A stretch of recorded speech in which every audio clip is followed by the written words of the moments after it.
everybody. We make movies for our fans, not like a lot of these other phonies. So I'm happy to see you guys out there.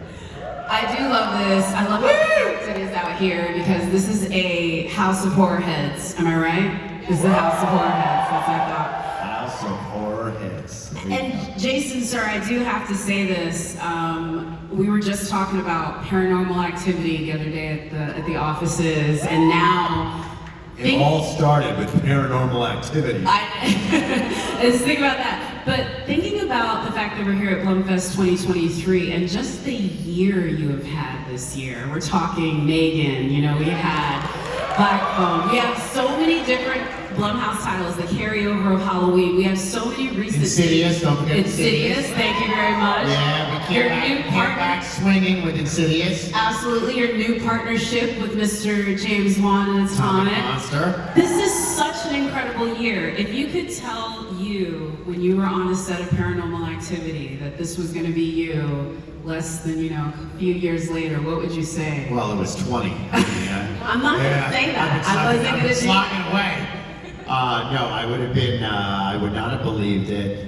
And I think the biggest challenge running Blumhouse is trying to keep, the problem when people have success is they kind of get lazy or they try and repeat, well, this movie is, I think studios tend to do that a lot.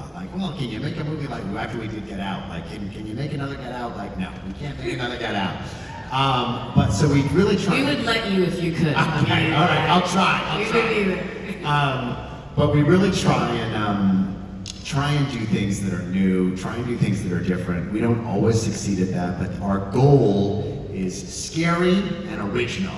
Even when we're using IP, even when we're doing sequels, we try and make them feel different or new. And hopefully, if we stop doing that, we should stop making movies. I think what's really great is Jason. There's an empty chair there. There's going to be some folks, right? And yeah. So we had I had a funny experience with Leslie. I, like the rest of the world, saw him in Hamilton, and woo, woo, woo! I saw him many times in Hamilton. I saw his last show in Hamilton, and his last performance, and. Strangely, I had an incoming call from his representatives saying how much he loved horror movies. And we don't always get that. A lot of crazy people don't like horror. I don't know what's wrong with them. They're scared. They're scary, I agree. But so I was so excited to get that message because I thought he was such an incredible artist, such an incredible performer.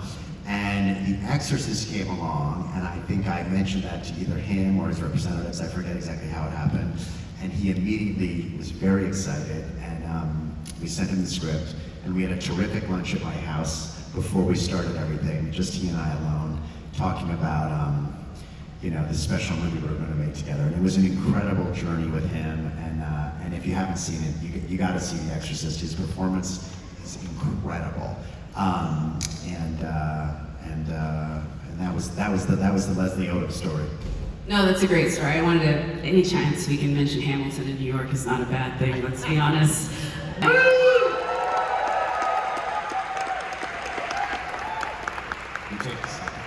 Yeah, you're the center of attention here. Center square. Center square. It's your turn on The Price is Right, yes ma'am.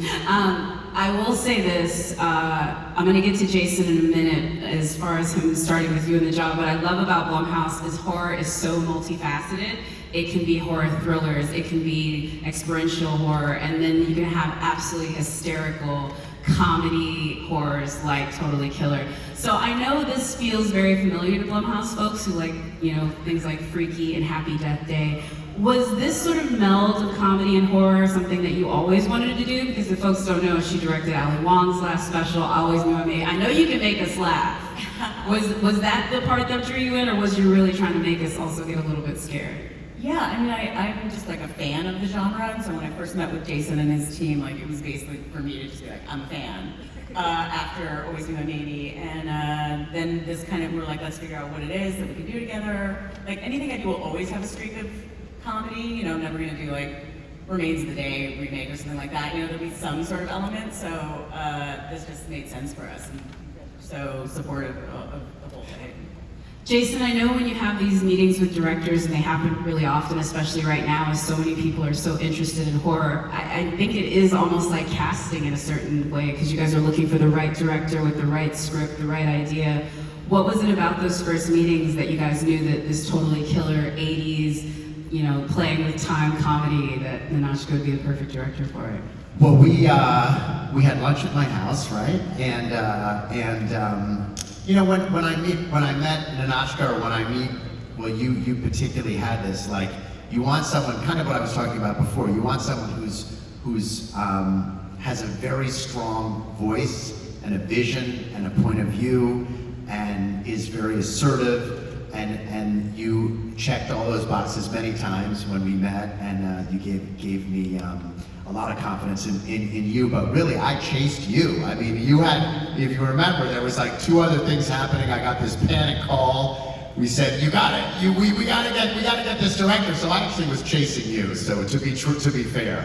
Ooh, I like to be. Although his voice that was at the end. Jason, do it. Do the thing. I will say this, I've seen that trailer and I still jumped. And I knew it was coming. Bryce, I want to talk with you because we had one body of water that was cool. Jaws ruined the beach, Lake Placid ruined the lakes, the Blue Lagoon ruined the lagoons, the River Wild ruined rivers, and now you're messing with this. Why? Why are you doing this to us? Here's the thing. No.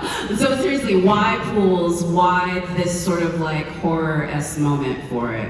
So for me, Jaws didn't just ruin the ocean, it ruined the pool too.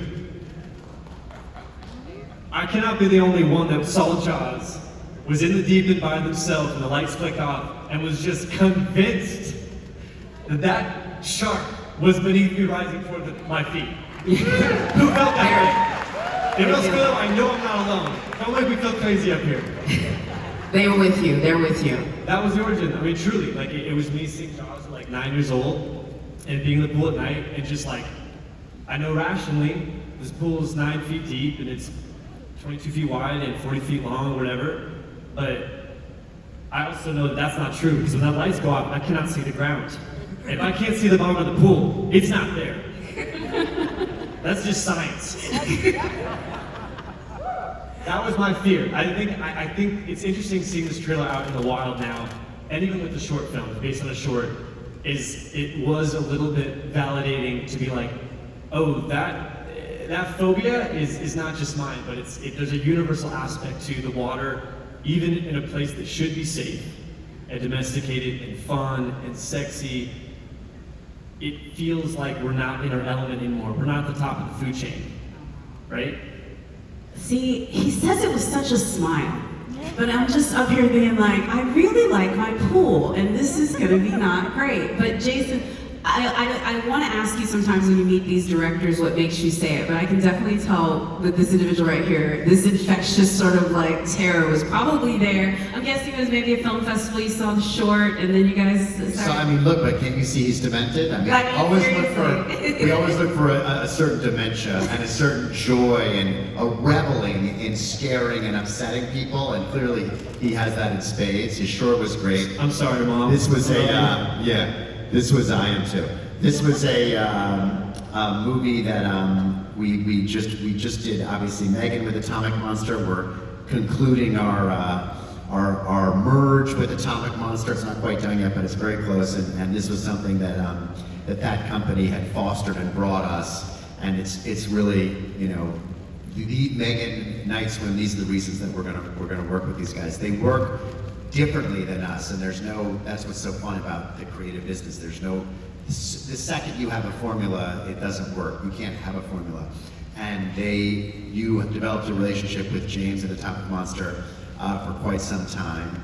And I think it was in the process of Megan where they brought this to us, and we got very excited. James in particular is terrific at making the ordinary upsetting. He's got such a great imagination. I mean, they just did The Nun.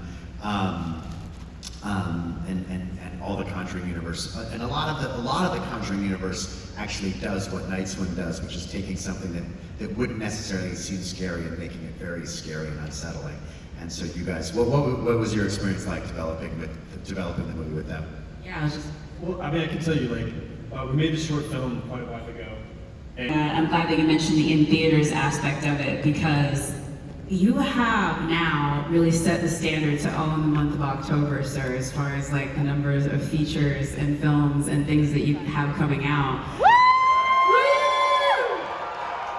It's been one of the most highly anticipated things on the Fandango calendar. Oh boy. And we're gonna go ahead and talk about this. I mean, really, I think you told me, you said you've been trying to make this picture for how long? It's been 8 years. 8 years. No matter what I tweet, thanks to hopefully many of you in this audience, no matter what I tweet, I can tweet about a haircut, and Five Nights at Freddy's is all that we talk about. That's all that we see. I will say that. And there were some doubters. A lot of people didn't believe it. I said in 2 years we're going to have a movie. There were some doubters. But we have a major motion picture that is Five Nights at Freddy's. Yeah. And right now, we're going to go ahead and take a moment and let you guys take a peek at the trailer. Oh boy. Five Nights at In Freddy's. case anyone hasn't seen it, Here we go.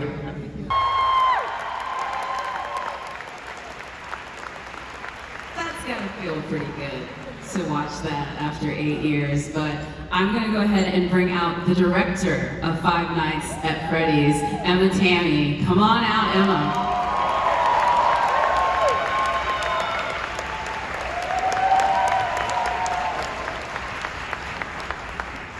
Have a seat. Just hearing how many people were screaming. You guys already have favorite moments in this trailer. It just came out. Like, people are quoting it already. So I'm definitely going to talk to you a lot about this, Emma, because I know that folks have been basically anticipating this since the first time they played the game, let alone maybe announce the trailer. But Jason, I do want to start with you, because 8 years is a long time to take to make a movie like Five Nights at Freddy's. But I will have to say, it does probably feel very satisfactory to see the reaction that you've already gotten from just the trailer being released. It was literally one of the fastest viewed trailers, I think, for like a Universal horror picture, and just like lit up the internet. I think 5 million. yeah, it's an amazing feeling. One of the reasons, which will be interesting to you guys, why the movie took so long, is that Hollywood sometimes, not always, but I think sometimes makes the mistake when they're adapting like a super popular book or a super popular game to start out at the very beginning to make a movie that not only will satisfy the fans of the book or the game, but bring a larger audience. There's always that pressure to bring a larger audience. And one of the reasons this movie took so long to do is that as Scott and I rooted, that's how we started too. But what became clear through the development process is that the only way to pull this off was to make the movie for fans of Five Nights at Freddy's. And if anyone else came, fine. But we didn't want to try and make a movie like, if you like Five Nights at Freddy's, you like the movie. If you don't, you'll get introduced to what it is. Now, I'd probably be you know, they won't be happy that I'm saying this, but what Emma did so well, and what we finally figured out, is that we should make a movie that works for the fans. If anyone else comes, that's great, but not try and please them too. And that's what I think what you and Scott really succeeded at doing. And I will say, yes, congratulations. Really big applause on that. I may have seen it. I may have gotten to see it. Don't be jealous. Maybe. But maybe. If maybe I got to see it, I would say that putting those little touches that people that sat late at night either watching a Let's Play of somebody else playing Five Nights at Freddy's, or people that were actually playing the game would recognize, how much of that did you come to this process with, and how much did you have to discover when you were signed on? Like, how much into the lore of Five Nights at Freddy's did you have to get into this one before you started into it? I started doing a deep dive right after my first call with Jason, and started playing the game immediately. I was like, oh my God, like the atmosphere of this world and the nostalgia that it was like triggering for me of creepy animatronics that I had seen as a kid. It's like, this is a no-brainer for a horror film. This is a cinematic like feast. So I was super, super stoked to take it on. But in terms of your question, you know, we were trying to pull in elements of the lore that was Scott, you know, felt like really right for this specific film. Obviously the lore is vast and couldn't include everything, so having his guidance on what he really felt was gonna speak to the fans, and as you say, the movie for the fans was huge. But then like every department, and of course Jim Henson's Creature Shop was looking for opportunities. Oh, we're gonna get there. We're gonna get there. They were looking for opportunities to make it totally authentic to FNAF, and also pulling Easter eggs and pulling little details that we knew were just going to make it rich, and hopefully every frame of this film has things to unpack and savor throughout. So. I love that you mentioned that you wanted to bring in the FNAF fans, because I would say in casting this, I found out later you really did enlist the fans in the sense that Josh Hutcherson, I found out through reading on this, was literally so pumped and such a big advocate to be a part of this film. And then from what you can even see from the trailer, he gives just such a performance in this. Talk about your leading man in this one and how much he had to commit to that. Yeah, let's give it up for Josh. Yeah, give it up. I mean, Josh is almost in, he's not in every scene, but it's very close. This movie hangs on him, and we knew that the character Mike was gonna be make or break for this film, and we needed someone who felt as deeply invested in finding the authenticity of that character as bringing the authenticity of FNAF to the movie. So, you know, we were really building out character arcs that hadn't been explored in the same way in this film. And he was just diving deep every day and had so much fun too. And the young actress, Piper Rubio, who plays his younger sister, is 10 now. She was 9 when we were shooting, and that's about the time that Josh started acting. And their bond was so immediate and really resonated on screen and off screen, so that was super special. I really want to talk about, yes, the young actors involved in this, also the animatronics, but I will start with you, Jason, because when you commit to this one, I would definitely say from a producer standpoint, I know you guys definitely like to operate small, but the look of this one had to be so perfect and everything in it. Was that early days that you guys decided to work with the Jim Henson and the Creatures department, because they really are such the gold standard, or when did that sort of pairing with this come together? Well, every movie starts out with the following conversation. The director or the writer, whatever, they say, we want to do everything practically, and the producer says okay, and then he goes, and then the studio, the financier, and then it never happens. Then you get to actually what that means, and you never wind up with practical effects. And this, Emma and Scott set out to do it practically, and we did it practically, and it makes a huge difference, which was great. And it always happens at the beginning, but it never winds up in the movie. It makes the movie so much better. I can't stand CGI. It throws me out of the movies. It's like I'd rather watch a cartoon. I can't stand it. And Scott and Emma really agreed. We didn't start talking that much about those things until we found, we talked to a lot of directors, but we were working with many different directors, and it took Emma to bring it home, and it wasn't until we found the right director, that was Emma, that we started talking about those kind of things.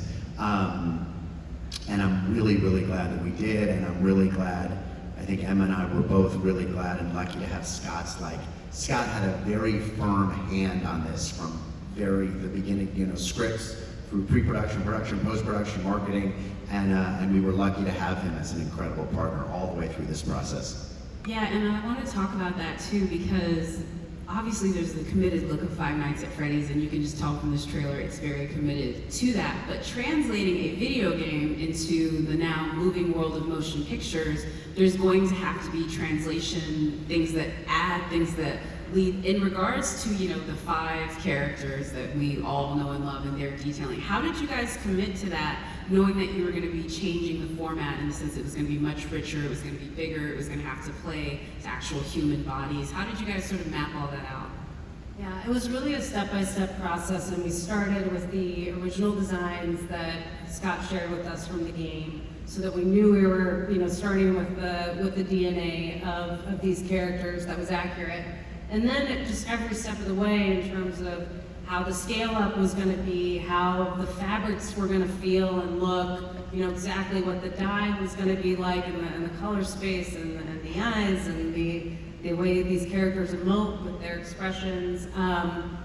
It was just every single detail was something that we did a process of trial and error, and checked it out and beta tested it basically. And then when they were all up on their feet, it was a whole other process of rehearsal and really figuring out how best to move each animatronic for each scene and each moment. Are they in a moment where they're playing with Abby? Are they in a moment where they're, creating a jump scare? Those are very different feelings and emotions that we were trying to evoke. So the characters needed to be all these things, which of course they are in the game and among the fan base, loved and feared alike. And Jim Henson's company just nailed it. I will say Josh is not alone in this, in the sense that there are some characters that we didn't necessarily see in detail in the film that are a very big part of the narrative, and that is Matthew Lillard and also Mary Stuart Masterson. And both of them, I just think with his sort of horror background and her sort of like very of that time frame, I felt like they were just so interesting to come into both of these. Talk a little bit about casting both of them in this, because they, I think, really help, again, we are Five Nights at Freddy's, but it's those little bitty roles you see for just a moment that really make the movie. Totally. I mean, I was saying earlier that for me, the game really evokes so much nostalgia, and I think when we were, getting into production and talking about doing all the effects practically and building the animatronics practically, all of that was also feeling like nostalgic of a time when movies were being made a little differently as the norm. And that was so exciting just on a process level. And then casting-wise, like each character, of course, we were just looking to find the best character. Certainly Matthew Lillard brings a whole iconic element and flavor to this movie that we are so lucky to have.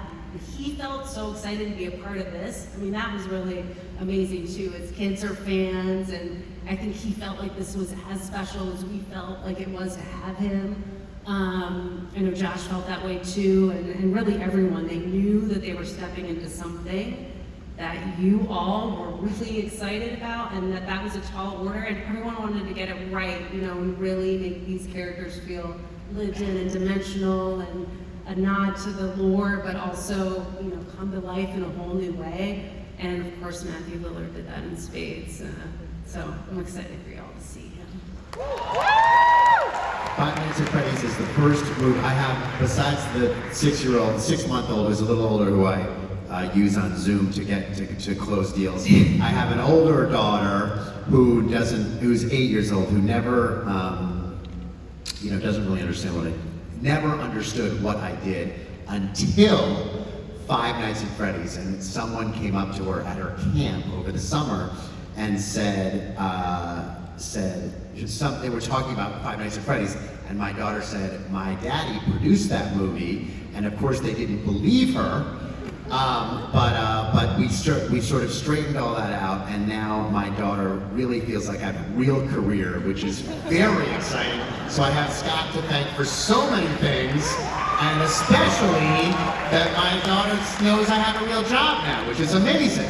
Awesome. About 300 credits on IMDb, but now you're official. Now I exist. They're all meaningless until Five Nights at Freddy's. Oh my gosh, that's great. Well, let's be real. She shouldn't have seen most of them up until this point. She should not. She doesn't see them. Oh my God. That might be abusive to make your child watch most of your movies. My God. Emma, I will say as well, the great thing about this one is you have these fans that are just going to go nuts. I will say that this is definitely a movie you want to see opening night with other horror heads, other FNAF heads, other people that are going to be obsessed with it.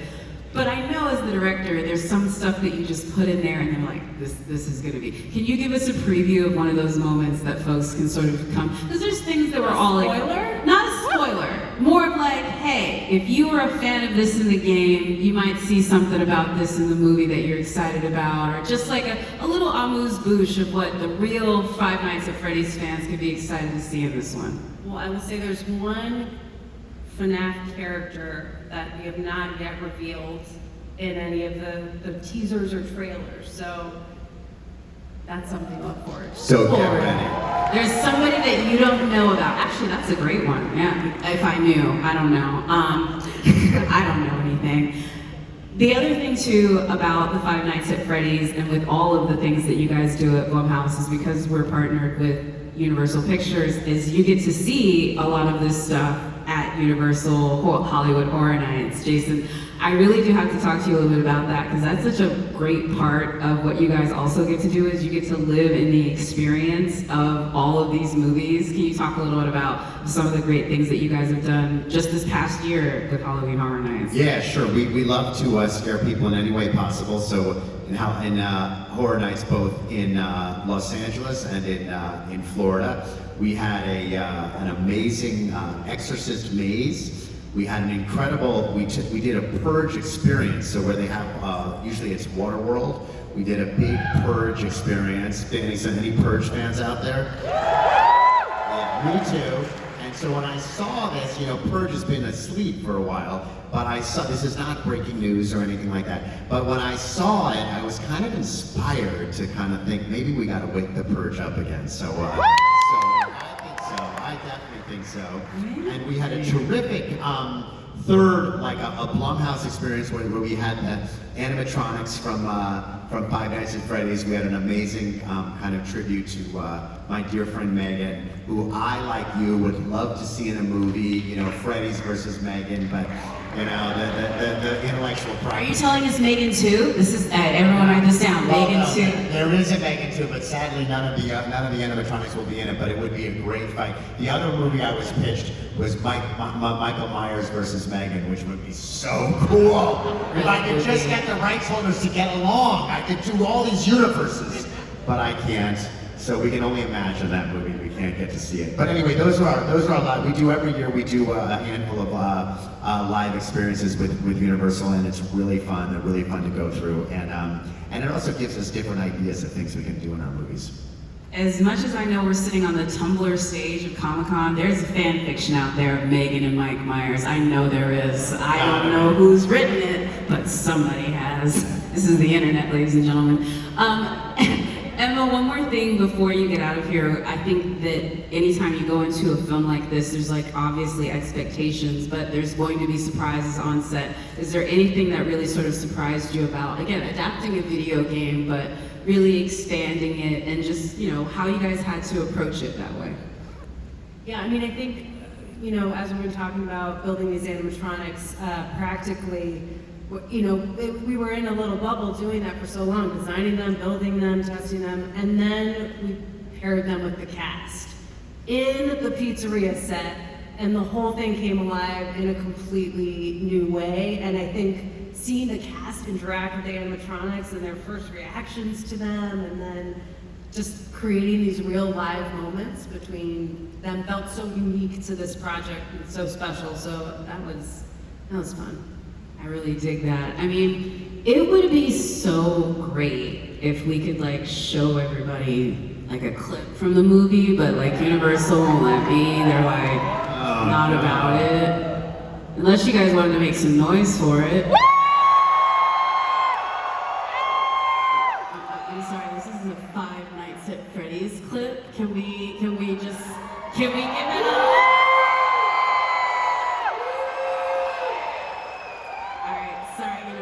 They made the right amount of noise. Let's take a peek at the clip from Five Nights at Freddy's.